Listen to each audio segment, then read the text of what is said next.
Assalamualaikum warahmatullahi wabarakatuh.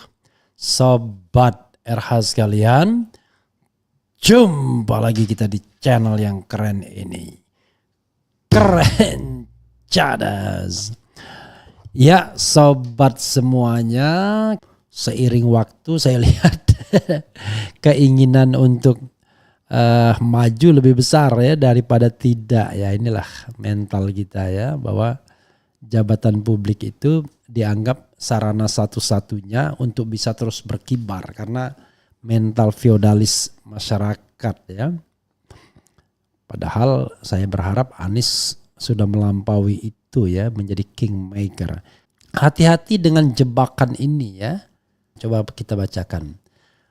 Rakyat Jakarta yakin 80% ingin agar Anies kembali memimpin Jakarta. Ya, ini asumsi.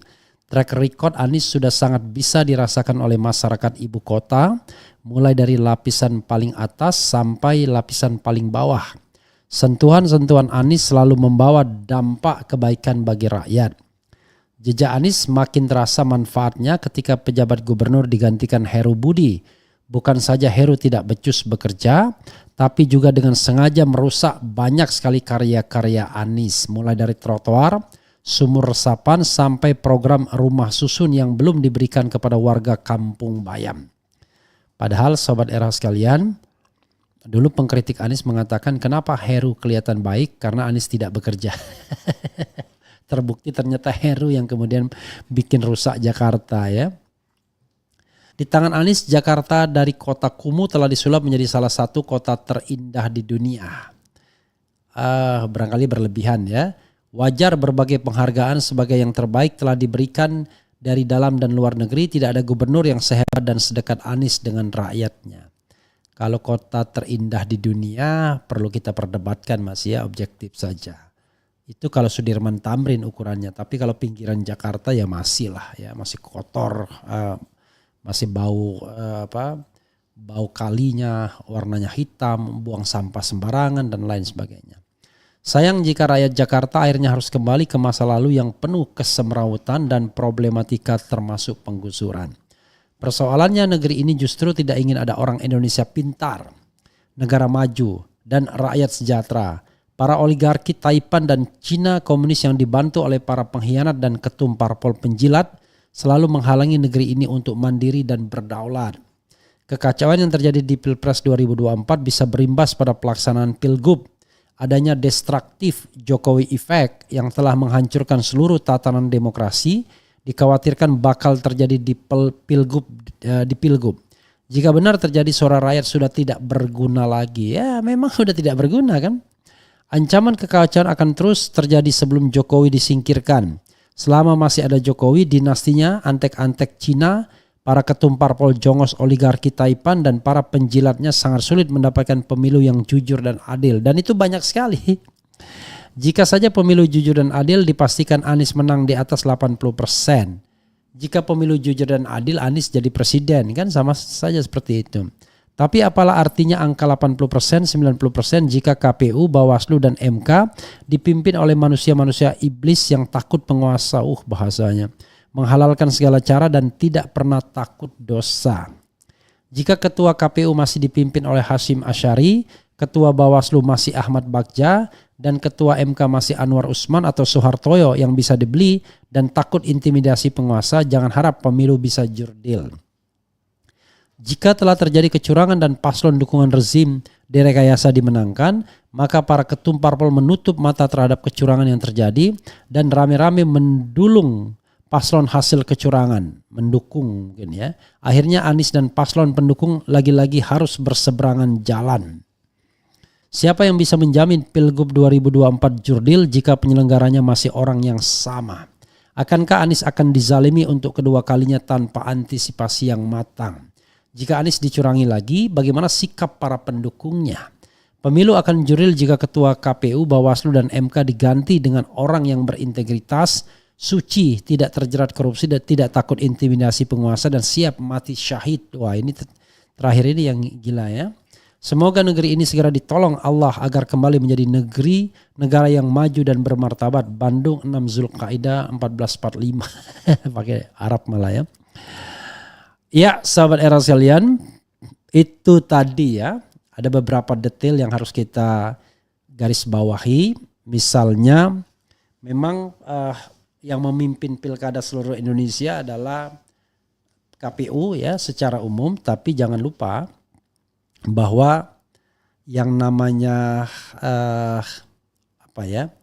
yang namanya pelaksana itu adalah KPU DKI, tentu dengan supervisi KPU pusat ya, tentu dengan cawe-cawe kekuasaan kalau kekuasaan ingin kembali menempatkan orang-orangnya di pemerintahan daerah. Jadi sahabat daerah sekalian ya, mereka yang mendorong Anies maju sebagai Pilgub Jakarta ya, dalam Pilgub Jakarta itu selalu berasumsi bahwa pemilihan itu seperti tahun 2017. 2017 pun sebenarnya ada ketidakfairan juga. Ketika Ahok kemudian dalam status tersangka harus menghadapi sidang, kemudian harus juga bersaing dalam Pilgub.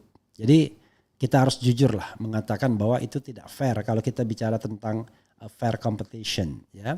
Nah, dalam situasi seperti itu Anies menang, ya kan? Situasi yang tidak normal sesungguhnya. Nah, sekarang kalau situasinya normal 0-0 ya, tidak ada masalah dengan Anies, tidak ada masalah dengan lawannya misalnya fair competition, ya saya masih yakin Anies menang.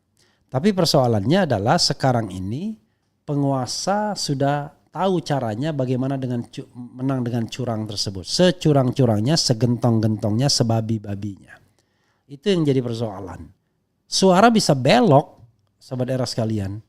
Dengan intimidasi, dengan panggil semua lurah dan lain sebagainya. Suara bisa belok.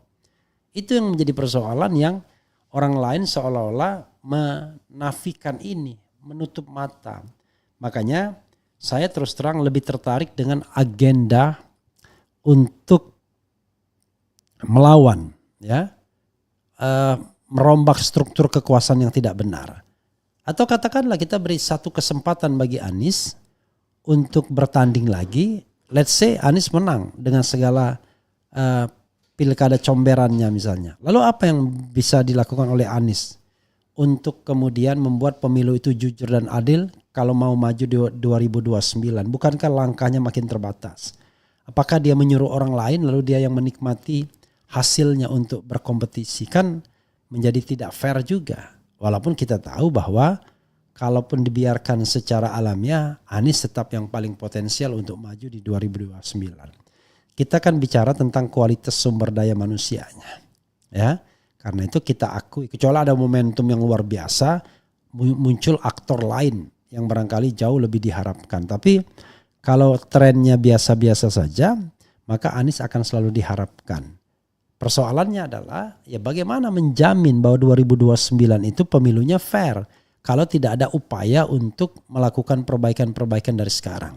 Sebagai contoh misalnya, sekarang ada upaya untuk merevisi undang-undang pemilu, bayangkan.